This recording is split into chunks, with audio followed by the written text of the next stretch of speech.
600 million years ago, Earth was a place beyond anything we could recognize today. The continents, scattered across the globe, were barren wastelands of rock and dust. No grass covered the ground. No trees reached toward the sky. Not a single animal or insect crawled across the land. The wind howled over endless stretches of lifeless terrain, and rain fell on bare stone, carving rivers and valleys that would remain empty for millions of years. The oceans, however, told a different story. Beneath the waves, life had already begun its long and patient experiment. In the deep, quiet seas, strange and delicate creatures floated in the currents. They were soft-bodied, without bones, shells, or hard parts. Forms like Dickinsonia and Charnia lay flat against the sea floor, absorbing nutrients directly from the water or sediment. Others, resembling fronds or discs, anchored themselves lightly to the seabed, swaying with the tides. These organisms belonged to a world so primitive that the very concept of predator and prey barely existed. It was a time before jaws, teeth, or armor. Survival meant existing in harmony with the surrounding environment, rather than battling against it. The atmosphere above was slowly changing, though not yet ready to support complex life on land. Oxygen levels were rising, thanks to photosynthetic microorganisms that had been quietly working for over 1 billion years. Vast colonies of cyanobacteria had produced enough oxygen to tip the balance, creating the potential for more energetic, more complex life forms to evolve. But on land, the air remained harsh. The ultraviolet radiation from the sun, only partially blocked by the developing ozone layer, scorched the surface relentlessly. It was an empty, hostile place, waiting for life to find a way to cross the boundary from sea to shore. The continents themselves were in motion, carried by the restless forces beneath the crust. Volcanic activity was common, shaping the landscape with eruptions and lava flows. Mountains rose and were worn down by endless rains. Vast, shallow seas flooded low-lying areas, creating new habitats for marine life. Earth was alive, not with forests and animals, but with the slow, grinding power of geology and the quiet persistence of early life.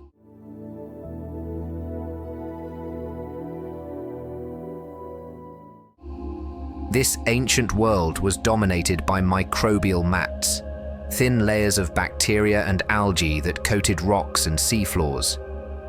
In some places, they built structures called stromatolites, growing upward toward the sunlight in shallow waters. These structures, humble though they seemed, were monuments to resilience, the earliest architects of life on Earth. Alongside them, the larger Ediacaran organisms floated, crawled and rested, each experimenting with new forms of existence. It is hard to imagine the beauty of these ancient seas. Sunlight filtering through clear, warm waters revealed a garden of ghostly forms, their bodies translucent and soft, like living shadows. Currents drifted lazily across the seabed, carrying particles of food and oxygen. There were no eyes yet to see, no nervous systems complex enough to understand, but life was beginning to shape its surroundings, carving out niches and testing the limits of possibility. This era, known as the Ediacaran period, lasted for tens of millions of years. It was a time of quiet innovation, a slow build-up to something extraordinary. Many of the creatures of this time would leave no descendants, their strange body plans disappearing forever.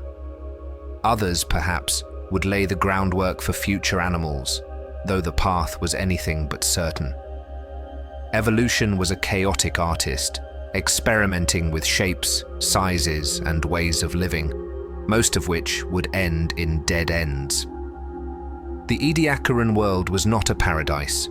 Environmental stresses could still strike without warning. Ice ages came and went, covering much of the planet in glaciers and then retreating, leaving behind a churned and battered landscape. Volcanic eruptions poisoned the seas and the skies. Yet through it all, life endured. Each challenge forced new adaptations, and each extinction cleared the way for something new to emerge. By the end of the Ediacaran, around 541 million years ago, the stage was set for one of the most dramatic events in the history of life: the Cambrian explosion. The quiet, ghostly creatures of the Ediacaran seas would soon be replaced by a riot of color, movement, and complexity. Predators would rise, shells would appear, eyes would open, and Earth would never be the same again. But for those long eons, in a world without forests, without birds, without dinosaurs or mammals, life's story was written in the language of patience, resilience, and silent transformation. This was the beginning of everything we know, and the first chapter of a journey that would stretch across hundreds of millions of years, leading eventually to the vibrant, teeming world we call home. The Cambrian period dawned with a transformation so profound that it would echo through every living thing that would ever exist. For the first time, life leapt into complexity with a ferocity and speed that had never been seen before. The oceans, once home only to soft-bodied forms drifting in gentle currents, exploded into a chaos of new creatures, each equipped with strange and powerful adaptations. Earth's seas were now teeming with activity. Trilobites, armored and segmented, scurried across the ocean floor like miniature tanks, their exoskeletons glinting in the filtered sunlight. Some were hunters, while others scavenged or sifted through sediments for scraps of food. Above them, nimble, worm-like predators called Anomalocaris glided through the water with undulating grace, their flexible bodies and large, grasping appendages designed for seizing prey with compound eyes sharper than anything that had existed before. Anomalocaris was one of the earliest super-predators, changing the very nature of life in the oceans. This was the birth of ecosystems built on conflict. For the first time, creatures needed defenses against attack. Shells, spines, and hardened body parts evolved to protect against predators. Mobility became an advantage, and eyes appeared in various forms to spot both prey and danger. Creatures like Opabinia, with its 5 stalked eyes and bizarre proboscis, seemed like visions from a fever dream. Yet each was a masterpiece of evolutionary innovation. Beneath the shallow seas, reefs formed from the calcium carbonate structures built by early sponges and other reef-building organisms. The seabed became a crowded neighborhood of burrowers, grazers, hunters, and scavengers. Creatures carved out territories, competed for resources, and adapted to a world that was suddenly more dangerous, dynamic, and dazzlingly diverse. This explosion of life did not happen overnight.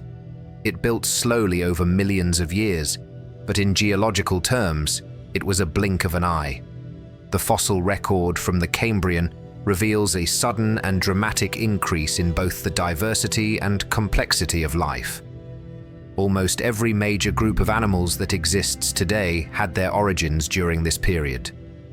Arthropods, mollusks, annelids, echinoderms, and early chordates all traced their roots back to the Cambrian seas. The Earth itself supported this flourishing of life. Oxygen levels continued to rise, reaching a threshold that allowed for larger, more active animals. Shallow seas covered vast portions of the continents, providing warm, nutrient-rich environments ideal for sustaining complex ecosystems. Tectonic activity shifted the continents slowly, creating new coastlines, new habitats, and opportunities for isolation and innovation. Among the most remarkable of the Cambrian creatures were the early chordates, ancestors of all vertebrates. Small, simple, fish-like animals, with a notochord, a flexible rod running down their bodies, began to swim through the oceans. They lacked bones or jaws, but represented the first steps toward the evolution of animals like fish, amphibians, reptiles, birds, and mammals. The Cambrian explosion also introduced the concept of extinction on a grander scale. As competition intensified, many lineages that had once thrived began to vanish. Natural selection was now a relentless force, favoring the quick, the clever, the well-armored, and the adaptable. Life was no longer about simply surviving. It was about competing, succeeding, and sometimes failing in spectacular fashion. This new dynamic world set the blueprint for every ecosystem that would follow. Food chains became complex webs. Energy flowed through communities in ways that mirrored the intricate systems we see in modern forests, coral reefs, and savannas. Life became interconnected, and the fate of one species could influence countless others. The Cambrian oceans would have been a breathtaking sight. Coral-like sponges painted the sea floor in soft hues. Fields of worm burrows and trilobite tracks crisscrossed the sediments. Jellyfish-like creatures pulsed through the upper waters, while predators like Anomalocaris patrolled the depths with a quiet, lethal grace. It was a world alien and familiar all at once, a world where the fundamental rules of life as we know it were being written for the very first time. By the end of the Cambrian, around 485 million years ago, many of the great players of this early drama had either gone extinct or evolved into new forms. The stage was set for further expansion, greater complexity, and, inevitably, new disasters. Life had made its grand entrance onto the world stage, but its journey was only just beginning. In the silent ebb and flow of Cambrian tides, the seeds of future empires were sown. Every bird that would ever soar, every fish that would ever swim, every mammal that would ever walk the earth, all of them could trace their lineage back to these ancient oceans, where for the first time, life dreamed bigger, moved faster, fought harder, and dared to imagine a world beyond the simple existence of its ancestors.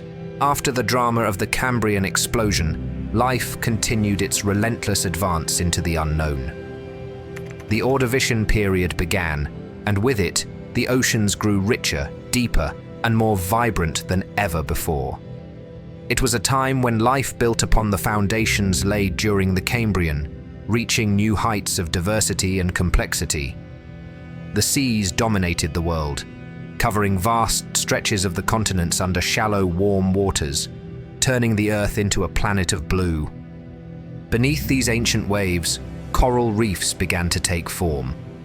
The first true coral builders, primitive rugose and tabulate corals, anchored themselves to rocky outcrops and shallow sea floors over generations. Their hard skeletons grew and layered upon each other, creating complex, living structures that provided shelter, food, and breeding grounds for countless marine organisms. These early reefs were smaller and simpler than the massive coral systems of today, but they represented a critical leap forward. For the first time, ecosystems had permanent, three-dimensional architecture. In the spaces between the coral structures, brachiopods, mollusks, trilobites, and crinoids thrived. The ocean floor bustled with life. Trilobites continued to dominate the sediments, now accompanied by armored relatives who developed spiny defenses against growing predation. Slow-moving gastropods grazed on algae, while filter feeders like bryozoans and graptolites extended delicate arms into the currents to capture microscopic food. The Ordovician seas were a world of contrasts, between the slow and the swift, the armored and the soft, the hunter and the hunted. One of the most remarkable innovations of this period was the rise of the first jawless vertebrates, the early fish. These ancient pioneers, called ostracoderms, swam cautiously through the seas, their bodies covered in protective armor plates. They had no jaws, relying instead on small circular mouths to filter food from the water or suck up organic material from the seafloor. Though simple compared to modern fish, these creatures marked a turning point. The age of vertebrates had begun. Fish were not the only predators to patrol the Ordovician oceans. Giant, squid-like creatures called orthocones floated through the waters, their long, conical shells providing buoyancy and defense. Some grew to lengths of several meters, making them the largest animals on Earth at the time. With powerful tentacles and keen senses, they hunted smaller trilobites, mollusks, and early fish, casting long shadows across the reef landscapes below. Meanwhile, life continued to innovate in countless other directions. Early starfish crept across the seabed, their simple radial bodies hinting at the future splendor of echinoderms. Primitive plants began to appear along the coastal margins, tiny moss-like forms that clung to rocks exposed during low tides. Though barely noticeable against the backdrop of the ocean's grandeur, these early land plants would one day transform the face of the Earth. Above the waves, the continents were largely barren. No trees, no grass, no insects filled the air. The land remained a vast desert of rock and sand, shaped by wind and rain alone. Yet the presence of plants along the shores hinted at the coming invasion of life onto the land. The march toward terrestrial dominance had begun, slowly, hesitantly, but inevitably. The Ordovician was also a time of shifting climates and moving continents. Tectonic forces continued their endless reshaping of the planet, bringing together land masses and opening new oceans. Volcanic activity spewed gases into the atmosphere, influencing weather patterns and ocean chemistry. These changes created new environments for life to exploit, but also set the stage for one of Earth's first great disasters. Toward the end of the Ordovician, the planet plunged into a sudden, severe ice age. Massive glaciers formed over the southern continent of Gondwana, locking away vast amounts of water and causing sea levels to fall dramatically. Shallow seas dried up, and the rich coastal ecosystems collapsed. Many marine species, finely tuned to stable, warm environments, could not survive the rapid changes. The result was a mass extinction event, one of the first major ones in Earth's history, wiping out an estimated 85% of all marine species. Yet even in the face of catastrophe, life endured. The survivors of the Ordovician mass extinction would go on to repopulate the oceans, adapted to the new, colder world. The reef builders would return, stronger than before. Fish would continue their evolutionary journey toward dominance, and life would once again find ways to flourish in the ever-changing theater of existence. The Ordovician period, with its rich seas and early reefs, was a critical chapter in the story of Earth.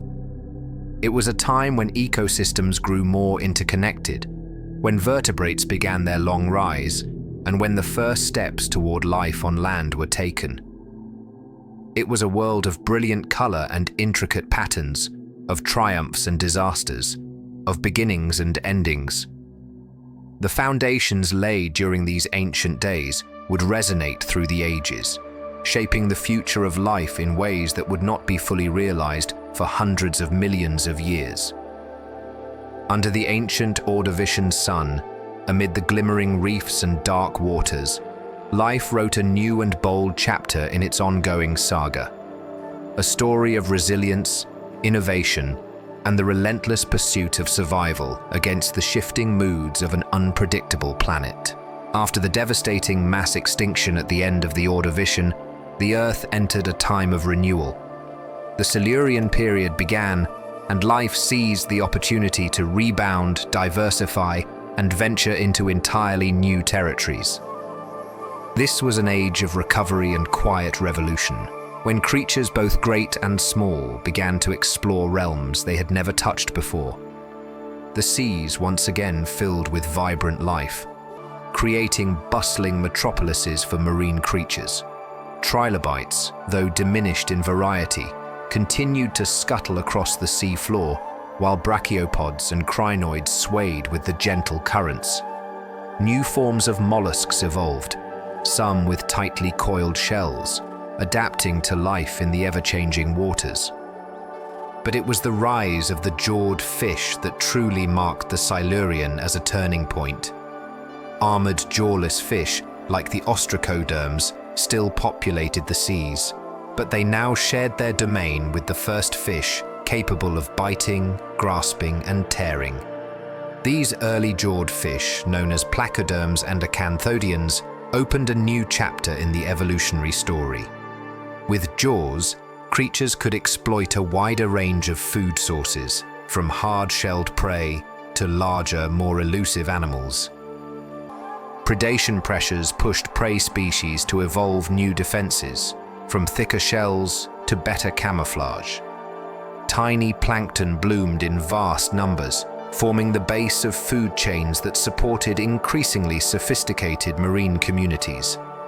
The ancient seas thrummed with life, with creatures hunting, fleeing, feeding, and dying in an endless dance of survival. While the oceans continued to evolve, something even more remarkable was happening along the quiet, rocky shores. Life, which had been confined almost entirely to the seas for billions of years, was beginning to set its sights on the land. The very first vascular plants, equipped with internal systems for transporting water and nutrients, began to colonize the damp margins of continents. Simple, moss-like plants had edged onto the land earlier, but these new pioneers were different. They could grow taller, sturdier, and spread farther from the water's edge, raising mountains and creating new coastlines. Volcanic activity pulsed along the ocean floors, releasing minerals and reshaping habitats. Storms raged across the seas, carving new channels and stirring nutrient-rich waters. Tides swept over coastal flats, feeding the plants and creatures that clung to the margins. It was a dynamic, evolving world, with every shoreline, every reef, and every tidal pool offering new opportunities and new dangers. The Silurian was a quieter period compared to the explosive dramas of the Cambrian and Ordovician, but its impacts were no less profound. It set the stage for the greening of the earth, the conquest of land by animals, and the refinement of predatory strategies that would define the next great eras of life. It was an age of preparation and promise, when nature experimented and laid down the blueprints for the vast ecosystems yet to come. The creatures of the Silurian seas, the plants clinging to rocky shores, and the tiny arthropods braving the open air. All were the architects of a future they could never imagine. Their small, tentative steps were the first movements in a grand symphony that would one day cover the earth in forests, populate it with dinosaurs and mammals, and ultimately give rise to humanity itself. In the Silurian sun, shining over green shores and glittering seas, life found new ways to dream, to explore, and to conquer. It was a time of rebirth and quiet revolution, when the first fragile roots of the modern world took hold in the ancient stone. This chapter in Earth's history witnessed an explosion of aquatic life unlike anything the planet had ever seen. But the greatest revolution of the Devonian was not happening underwater. It was unfolding quietly, along the tangled margins of rivers, lakes, and swampy lowlands. Here, the first forests were rising. Towering plants like cladoxylopsids and early lycophytes stretched toward the sun, their primitive roots gripping the soil, their leaves, simple and needle-like, capturing sunlight and fueling a new wave of life. These forests transformed the landscape, stabilizing soils and altering the atmosphere itself. As plants spread across the continents, they drew down carbon dioxide, cooling the planet and setting in motion profound changes in climate. With forests came more complex soils, richer ecosystems, and the birth of freshwater habitats brimming with opportunity. Alongside the roots and trunks of these primeval forests, the first terrestrial animals ventured forth.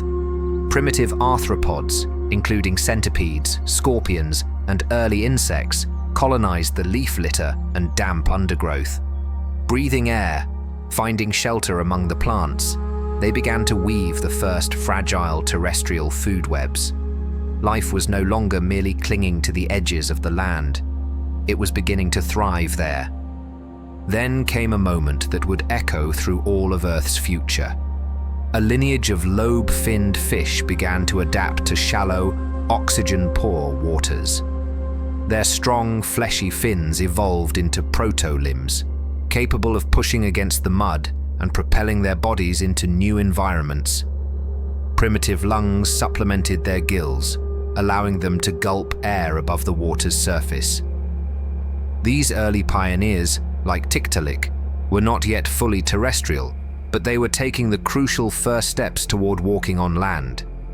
It was a slow, uncertain journey. Water offered support, protection, and abundant food, while land was fraught with danger and desiccation. Yet the advantages were undeniable. Untouched plants offered food. Shallow pools provided refuge from aquatic predators. And the open land, largely empty of vertebrate competitors, was a frontier waiting to be conquered. The Devonian world, though filled with vitality, was not without its perils. Near the end of the period, a series of extinction events struck, wiping out many marine species. The causes were complex, a combination of climate change, falling oxygen levels in the oceans, and possibly massive volcanic activity. Reef systems collapsed, and many placoderms vanished forever. Yet, even in the face of destruction, evolution found a way. The survivors carried the seeds of future innovation. Tectonic forces continued to reshape the continents. Euramerica, a vast supercontinent, formed near the equator, while Gondwana loomed to the south. Mountain ranges rose and eroded, their sediments carried by ancient rivers into newly forming seas. Shallow inland seas advanced and retreated with changing climates, creating ever-shifting habitats that drove the evolution of life forward. Storms swept across the coasts, carving cliffs and beaches. The winds whispered through the ancient forests, scattering spores and dust across the continents. Lightning flashed over swamps teeming with insects, and in quiet, still ponds, fish like Ichthyostega and Acanthostega tested the limits of their developing limbs. Every new adaptation, every small triumph, brought life closer to a momentous future. The Devonian was a bridge between two worlds, the familiar, watery cradle of life and the uncharted promise of dry land. It was a time when fins became legs, when gills were supplemented by lungs, and when vertebrates first looked beyond the boundaries of their ancient home. These early landwalkers could not have known it, but they were the ancestors of every reptile, bird, mammal, and human who would one day walk the earth. Their cautious ventures onto the muddy shores were the first steps of an epic odyssey that would reshape the face of the planet. Beneath the ancient sun, over a world of towering forests and teeming seas, life pushed onward. The Devonian period was a testament to evolution's relentless drive to explore every possible path, to fill every niche, and to survive against every challenge. It was an age of bold experiments, of breathtaking triumphs and devastating losses, a chapter that set the stage for the vibrant, complex world that was still to come. And in the silent shadows of those ancient forests, where strange insects crawled and the first amphibians stirred, the story of life on land truly began. The Carboniferous period opened a new chapter in Earth's story, one unlike anything that had come before. The continents were lush and green, cloaked in dense, sprawling forests that stretched across low-lying equatorial regions. Towering trees, giant ferns, and strange spore-bearing plants dominated the land, weaving an endless, humid canopy under a heavy, oxygen-rich atmosphere. It was a world of giants. Insects and arthropods grew to monstrous sizes in the thick, oxygen-saturated air. Dragonflies with wingspans wider than an eagle's soared above the forests, their translucent wings shimmering in the filtered sunlight. Millipedes the size of cars crawled slowly over the damp forest floors, feeding on decaying plant matter. The earth was alive with the hum of countless wings, the clicking of countless legs, and the creaking of ancient trees swaying in the warm breezes. Beneath this towering green world, vast swampy wetlands stretched across the continents. The waters were choked with tangled vegetation, thick mats of floating plants, and the decaying remains of countless generations. Layer upon layer of dead plant material built up, compressing under its own weight, forming the future seams of coal that humanity would one day uncover and burn. It was in these endless wetlands that the Carboniferous earned its name, coal-bearing, a monument to the incredible abundance of life. The first true forests were not just a backdrop to life. They were engines of change. They pumped oxygen into the atmosphere at unprecedented rates. Some estimates suggest the oxygen levels climbed as high as 35%, far greater than today. Fires swept across the landscape with terrifying speed, ignited by lightning and fueled by the dry, resinous plants. Yet even as they burned, life rebounded, the forests regrowing with relentless determination. Deep within these forests, vertebrates too were finding their place. Amphibians, descendants of Devonian pioneers like Tiktaalik, flourished in the damp environments. They ranged from small, frog-like creatures to massive salamander-like predators. Some reached lengths of over 2 meters, lurking silently in the stagnant waters, ready to strike at anything that wandered too close. But even greater changes were stirring. The first true reptiles emerged during this time, animals that broke free from the chains that bound amphibians to water. Unlike their amphibian ancestors, these new reptiles laid their eggs on land, their tough, leathery shells protecting the developing young from drying out. It was a revolutionary adaptation, one that would forever change the destiny of life on Earth. The reptiles' dry, scaly skin sealed in moisture, allowing them to venture deeper into the forests and deserts that amphibians could not survive. In the skies, insects dominated, filling every available niche. Early ancestors of modern cockroaches scuttled through the undergrowth. Giant predatory griffin flies ruled the air, preying on smaller insects with precision and speed. Spiders spun their first intricate webs between the trees, and scorpions crept silently along the damp forest floors. Beneath the continents, tectonic forces continued their slow, inexorable dance. The great landmasses of Euramerica and Gondwana began to drift toward each other, setting the stage for the eventual collision that would birth the mighty supercontinent of Panjaea. Towering mountain ranges rose along the margins, their peaks weathering into sediments that fed the ever-growing coal swamps. The Carboniferous world was a planet in transition, a place where new forms of life were experimenting with independence from water, where forests reshaped the very chemistry of the atmosphere, and where insects grew to astonishing sizes under the heavy, oxygen-laden skies. Yet, as with every golden age, it would not last forever. By the end of the period, the climate began to shift. The vast, steamy swamps that had once covered much of the land started to dry out as glaciers expanded across the southern supercontinent of Gondwana. Sea levels fell, isolating the wetlands and causing many to wither away. The great coal forests fragmented and shrank, and with them, many of the towering plants and giant arthropods began to disappear. The reptiles, however, would thrive. Their adaptations for dry conditions allowed them to endure the changing world. As the swamps died, these early reptiles spread out, diversifying into new forms and claiming the abandoned niches left behind. The Carboniferous period was a moment of extraordinary innovation and abundance, a time when the Earth was blanketed in green, and the air itself was thick with life. It was a world where dragonflies the size of hawks hunted over vast forests, where amphibians ruled the waterways, and where the first reptiles quietly prepared for an age that would soon belong to them. Beneath the heavy skies, across endless emerald landscapes, life flourished, evolved, and pushed forward into an uncertain but promising future.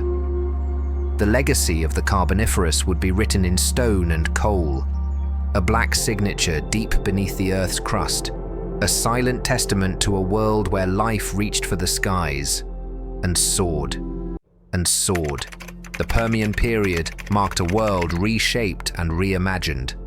After millions of years of slow collision, the scattered continents finally united, locking together into a single colossal landmass, Pangaea. Stretching from pole to pole, it was a supercontinent of staggering scale, surrounded by the endless waters of the Panthalassic Ocean. The Earth's face was nearly unrecognizable. Where once lush, steamy swamps had blanketed the land, now vast, arid deserts sprawled across the interior of Pangaea. The immense size of the supercontinent meant that much of its interior lay far from any ocean, starved of moisture and battered by extremes of heat and cold. Monsoons lashed the coasts, but deep inland, searing droughts and icy winters ruled. Life, ever adaptable, responded to this new, harsher world. The amphibian, with its tall, sail-like spine, stalked the river valleys, using its sail perhaps to regulate body temperature or to intimidate rivals. Others, like the bulky, herbivorous Edaphosaurus, grazed on the tough, fibrous plants that clung to life in the arid soils. The oceans, too, bore witness to dramatic changes. Warm, shallow seas teemed with life. Ammonites, brachiopods, trilobites, and coral reefs flourished in the warm waters. Ancient sharks and armored fish cruised the coasts, hunting in the rich ecosystems that clung to the margins of Pangaea. As the Permian wore on, evolutionary experimentation accelerated. In the deserts roamed creatures like Scutosaurus, a heavily built herbivore armored against predators. Strange beasts like gorgonopsids, saber-toothed predators with long, powerful jaws, ruled the food chain. Life on land was becoming increasingly complex and diversified, exploring every available ecological niche. But beneath the surface, ominous signs stirred. The climate grew ever more volatile. Massive volcanic eruptions began to tear through the crust, especially in what is now Siberia. The Siberian Traps, one of the largest volcanic provinces in Earth's history, unleashed torrents of lava that spread for millions of square kilometers, releasing staggering amounts of carbon dioxide and methane into the atmosphere. The skies darkened. Acid rain scorched the land. Oceans grew more acidic and less oxygenated. Ecosystems began to crumble under the weight of relentless environmental stress. Then, approximately 252 million years ago, catastrophe struck, the greatest mass extinction in the history of the planet. In what has become known as the Permian-Triassic extinction event, or simply the Great Dying, over 90% of marine species and 70% of terrestrial species vanished. Coral reefs collapsed, forests withered. Entire classes of animals disappeared forever. The trilobites, who had survived for hundreds of millions of years, were wiped out completely. The causes were many and interconnected: massive volcanic activity, runaway greenhouse warming, ocean acidification, anoxia, and perhaps even deadly bursts of methane from the seafloor. It was a perfect storm of disasters, each compounding the effects of the last, creating a planet where survival itself became nearly impossible. For millions of years afterward, Earth was a desolate, barren world. Deserts spread even wider. Life clung on at the margins, small, hardy, and battered. Recovery would be slow, and the survivors of the Permian would inherit a very different world. Yet even in the midst of such devastation, the seeds of the future were planted. The survivors, particularly the early archosaurs, ancestors of the future dinosaurs and birds, would rise to dominate the next chapter of Earth's story. The Permian was a time of extremes, of unity and desolation, of innovation and destruction. It was a world that saw both the zenith of ancient life and its near-total obliteration. And from the ashes of this lost world, evolution would forge the mighty creatures that would come to rule the Mesozoic, the age of dinosaurs. Across the broken land, beneath red, sun-scorched skies, Earth stood poised on the edge of a new beginning. After the devastation of the Great Dying, the Triassic period dawned on a wounded Earth. The planet was hot, dry, and empty, a barren wasteland where life clung to the edges like stubborn moss on a scorched stone. Forests were sparse, oceans were oxygen-starved, and the scars of extinction still marred the landscape. But life, as it always had, found a way. In the wake of catastrophe, evolution raced to fill the voids left behind. Survivors of the Permian extinction, small reptiles, amphibians, and early mammals, began to diversify. In the oceans, reefs slowly rebuilt themselves, populated by new forms of corals and shelled creatures. Ammonites, resilient and adaptable, exploded into a dazzling array of shapes and sizes, reclaiming their place as lords of the seas. On land, the reptiles seized the moment. The harsh conditions favored those that could conserve water and endure extreme temperatures. Among these hardy survivors, the first archosaurs rose, a lineage that would eventually give rise to crocodiles, pterosaurs, and the dinosaurs. The early Triassic landscape was dominated by strange and primitive on Earth before or since. Over millions of years, as the Triassic unfolded, ecosystems grew more complex. Small plant-eating reptiles gave rise to larger armored forms like etosaurs, moving heavily through the dry woodlands. Towering above them were the Rauisuchians, fearsome apex predators that stalked the land on powerful legs, their jaws filled with serrated teeth. But amid these strange beasts, a quieter revolution was taking place. In the shadow of the towering Rauisuchians, small, nimble reptiles were evolving. They were bipedal, swift, and light on their feet.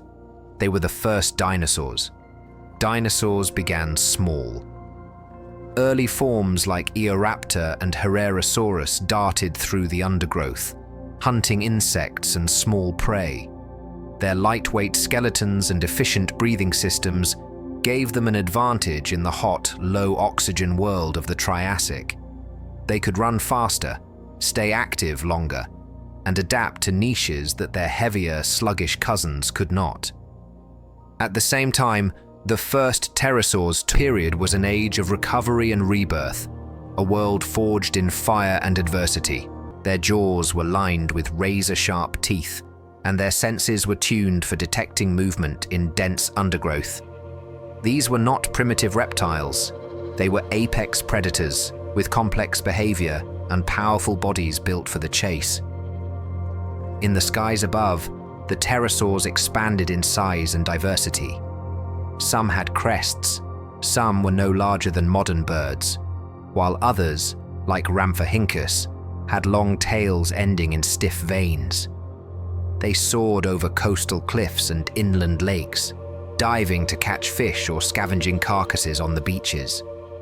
But this was also the time when the earliest true birds began to appear.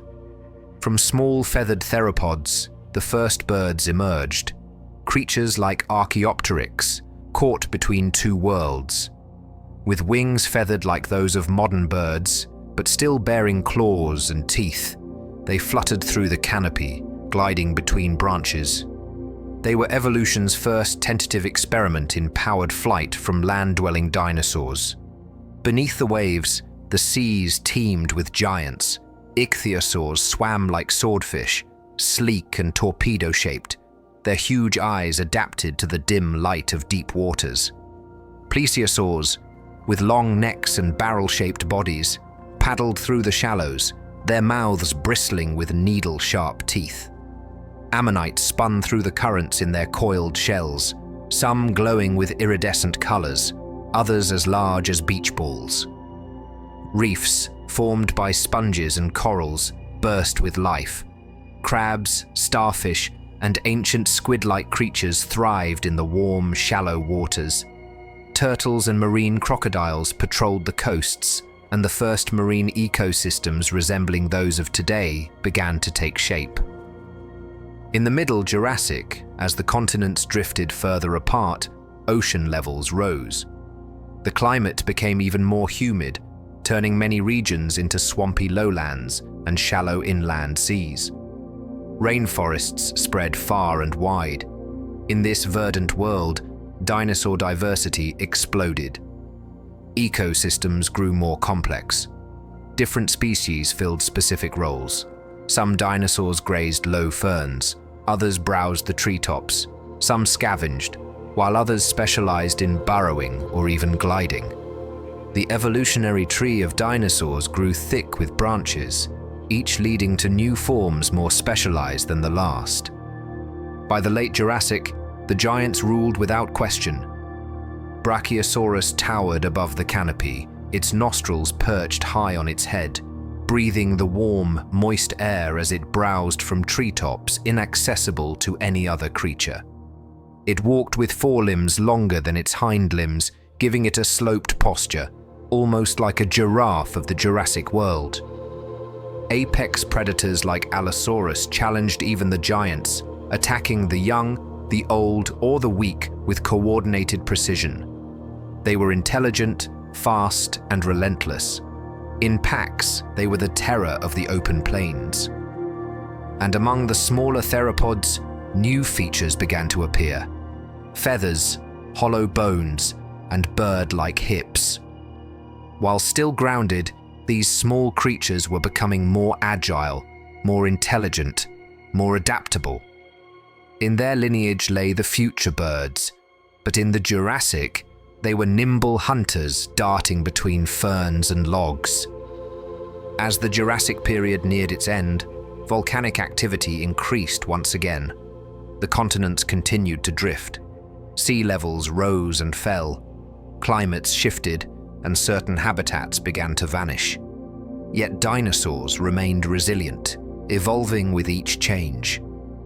The Jurassic was the golden age of dinosaurs, a world of titans and hunters, of steaming forests and deep blue seas. It was a time of innovation, expansion, and dominance. Never before had a group of animals so completely ruled the land, the air, and the ocean. From the misty valleys of ancient Pangaea to the craggy coastlines of newborn continents, dinosaurs were the masters of a vibrant, teeming planet. And even greater giants were still to come. The Cretaceous period was Earth's final act in the age of dinosaurs, and it was the longest and most dynamic of the three Mesozoic chapters. It began with warm temperatures, rising seas, and life spreading across the globe. Over the next 80 million years, this world would transform again, splitting continents, spawning flowering plants, birthing evolutionary giants, and eventually ending in fire. As the Cretaceous dawned, the continents were continuing to drift apart. North America was splitting from Europe, South America was pulling away from Africa, and India was drifting toward Asia like a runaway ship. These movements created massive inland seas and new coastlines, which in turn built rich and diverse habitats. Shallow seas flooded entire continents, dividing once unified ecosystems and forcing life to adapt or perish. Dinosaurs ruled more completely than ever before. By now, their diversity had reached its peak. Towering herbivores like Argentinosaurus stretched over 100 feet long, dwarfing even the giants of the Jurassic. Their necks reached deep into the forest canopies, their massive bodies moving slowly but surely across the earth, consuming tons of vegetation each day. Predators evolved to match their scale. The most infamous of them all, Tyrannosaurus rex, emerged in the final chapters of the Cretaceous. Its skull was built like a sledgehammer, packed with bone-crushing teeth and powerful jaw muscles. With every bite, it could tear through flesh and splinter bone. Despite its size, it was fast and smart, an apex predator with few equals. But T-Rex was not alone. Other deadly carnivores roamed across the Cretaceous world. In Africa, Spinosaurus dominated the river systems. It was longer than T-Rex, with a crocodile-like snout, conical teeth, and a giant sail rising from its back. It hunted fish in the swamps and river deltas, using its strong arms and sharp claws to trap prey beneath the water. Smaller, more agile theropods were everywhere. Velociraptors, though smaller than their Hollywood image, were cunning pack hunters armed with sickle-shaped claws and keen intelligence. Dromaeosaurs, their close relatives, displayed complex behaviors and often bore feathers, proof of their evolutionary link to birds. In fact, birds had now fully evolved from their dinosaur ancestors. Creatures like Hesperornis swam in the Cretaceous seas, using wing-like limbs to dive like modern penguins. Enantiornithines, the most widespread bird group of the time, flitted through the forests, sharing the skies with pterosaurs that had grown to enormous sizes. Some, like Quetzalcoatlus, spanned over 30 feet from wingtip to wingtip and soared across vast distances like modern-day gliders. Beneath the canopy, the forests themselves were changing.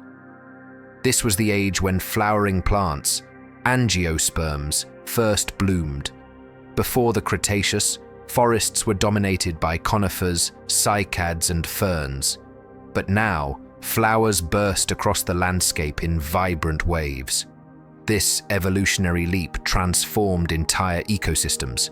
It attracted new types of insects, bees, ants, butterflies, and fostered coevolution between pollinators and plants.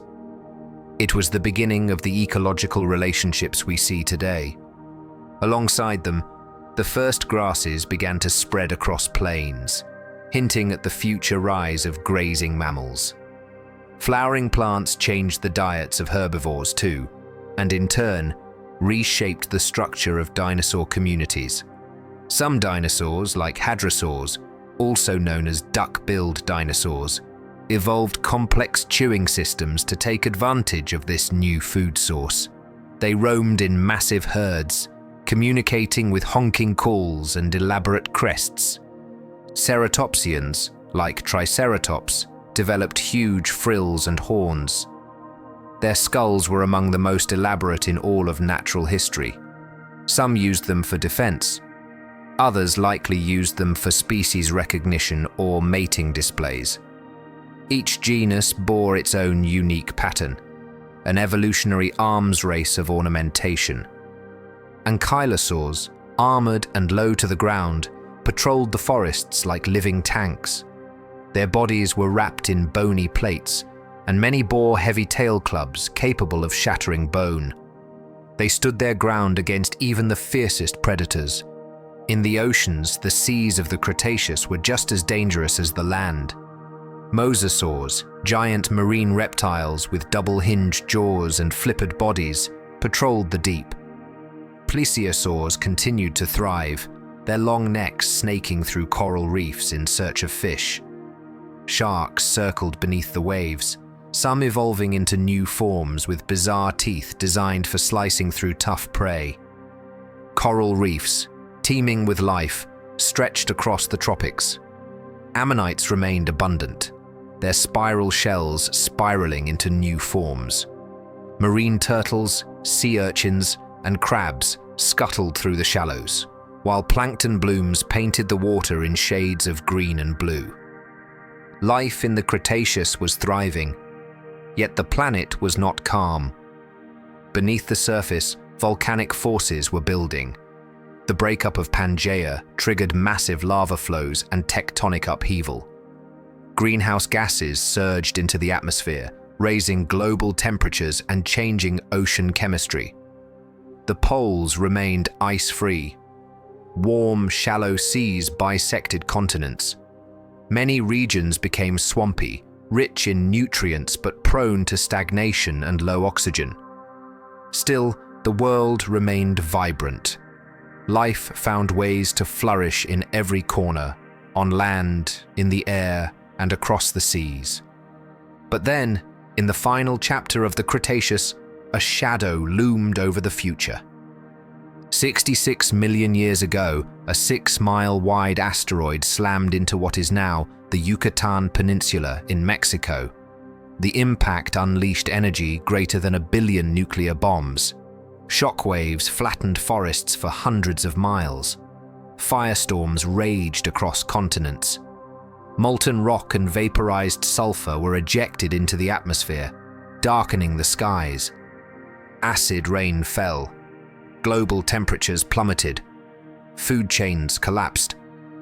The age of dinosaurs, the rulers of the Earth for over 150 million years, came to a sudden and violent end. But even in extinction, they left behind a legacy. Their closest descendants, the birds, survived the catastrophe. And from the ashes of the Cretaceous, new forms of life would rise.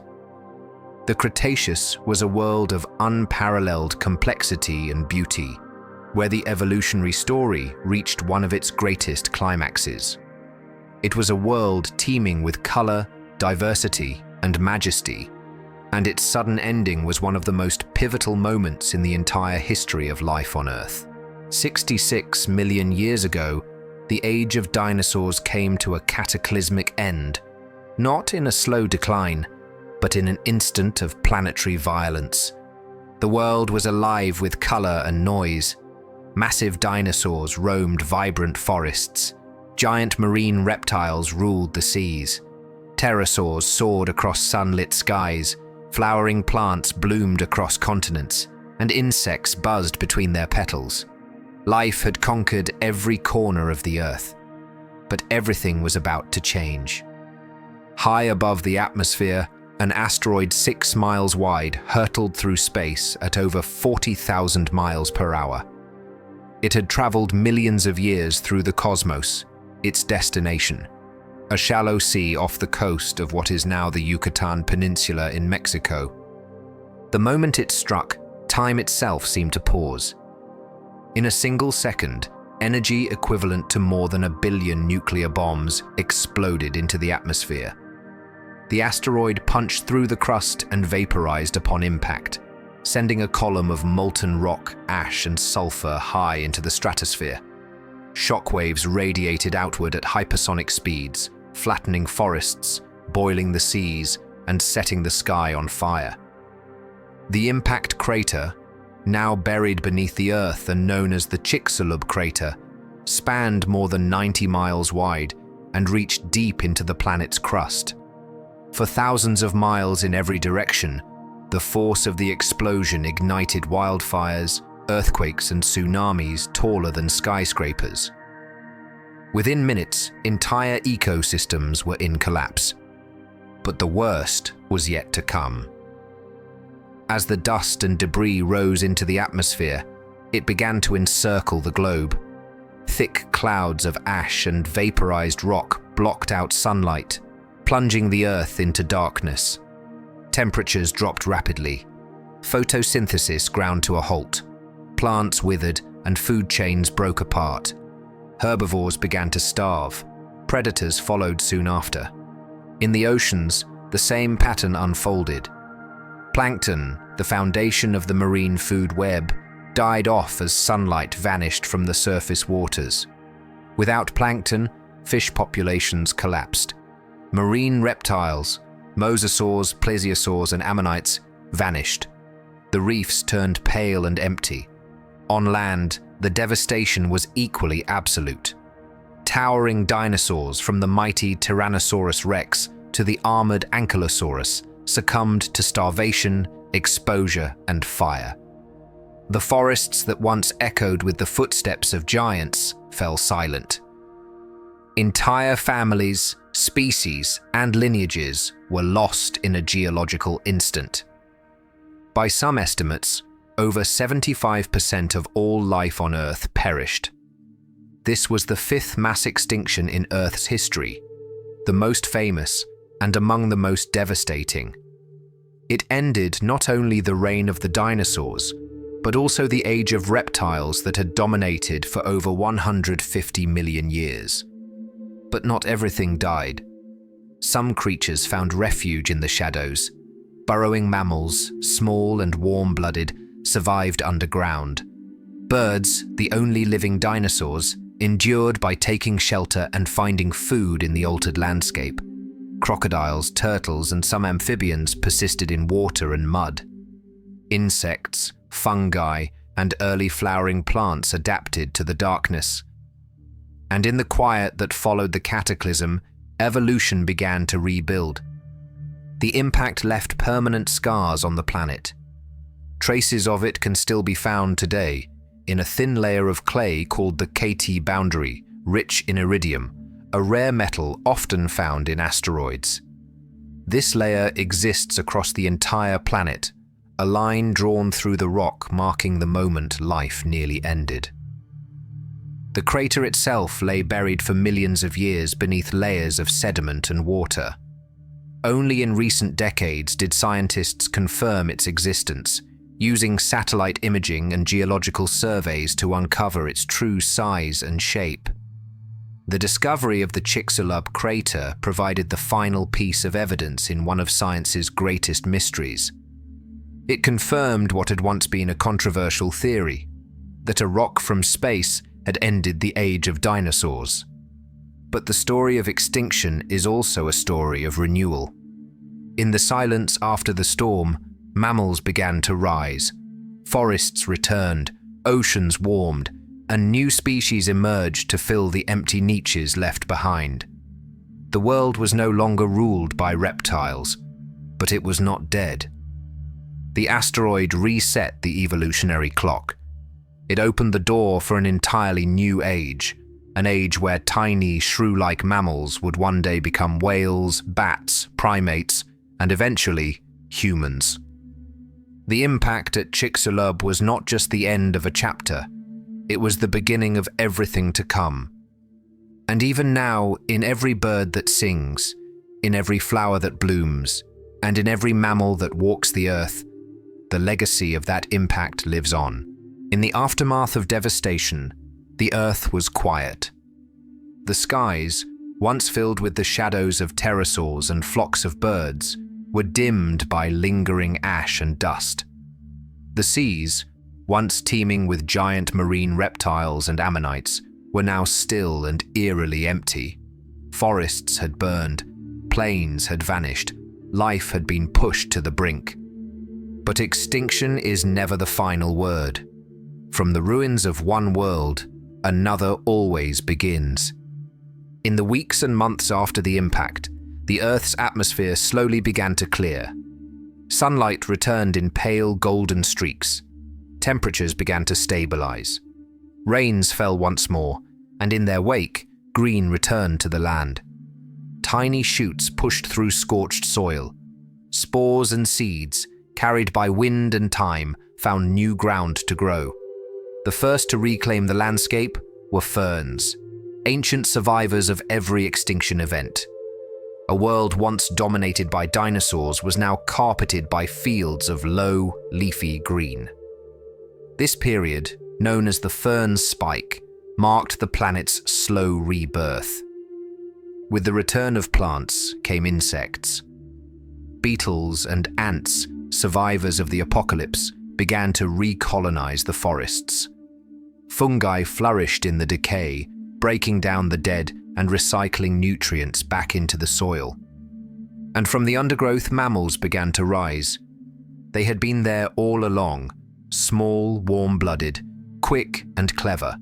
Many had lived underground, safe from fire and falling ash. They fed on seeds, insects, and whatever else they could find. In a world emptied of giant predators, they found opportunity. They began to diversify. Some became larger. Others adapted to climb, burrow, or swim. Within a few million years, these creatures would radiate into an astonishing array of forms. Their story was just beginning. The age that followed is called the Paleogene, a time when mammals would become the dominant life forms on land. But the ghosts of the Mesozoic never truly vanished. The legacy of the dinosaurs lives on in birds, the last surviving lineage of theropods. Their hollow bones, feathers, and nesting behaviors are echoes of their ancient ancestry.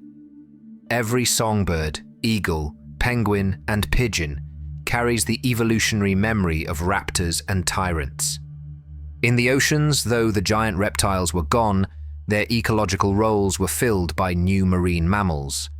Whales, dolphins, and seals would eventually return to the water, reclaiming the seas in a new form.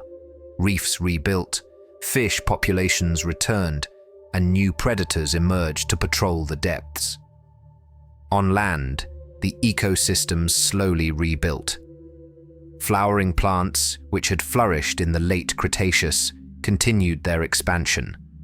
They co-evolved with insects, leading to explosive growth in biodiversity. Forests grew taller, denser, and more complex. Life was no longer what it had been, but it was no less magnificent. Over the next 66 million years, mammals evolved into forms no one could have predicted. Elephants with trunks, bats with wings, cats with retractable claws, and humans with minds capable of understanding deep time. They walked the same ground that once shook under the feet of sauropods. They breathed air enriched by plants that had first emerged in dinosaur shadows. They gazed at stars that once watched the Mesozoic night. And deep beneath their feet, the rock still told the story. Layers of sediment hold the imprint of ancient leaves, the footprints of vanished reptiles, the bones of creatures that once ruled and fell. The Earth remembers. Today, scientists use those layers like pages in a book, reading the fossil record, analyzing isotopes, uncovering clues written in stone. Each discovery brings the Mesozoic world back into focus, a time when the continents moved like puzzle pieces, when reptiles ruled with unimaginable diversity, when catastrophe reset the balance, and when resilience wrote a new chapter. The legacy of the Mesozoic is not just in the creatures that lived and died. It is in the very idea that life can rise, fall, and rise again.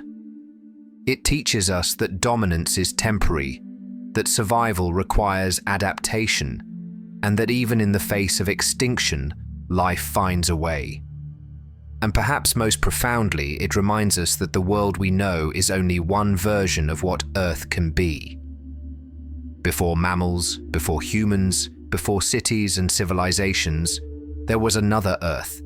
An Earth shaped by fire, water, time, and impact.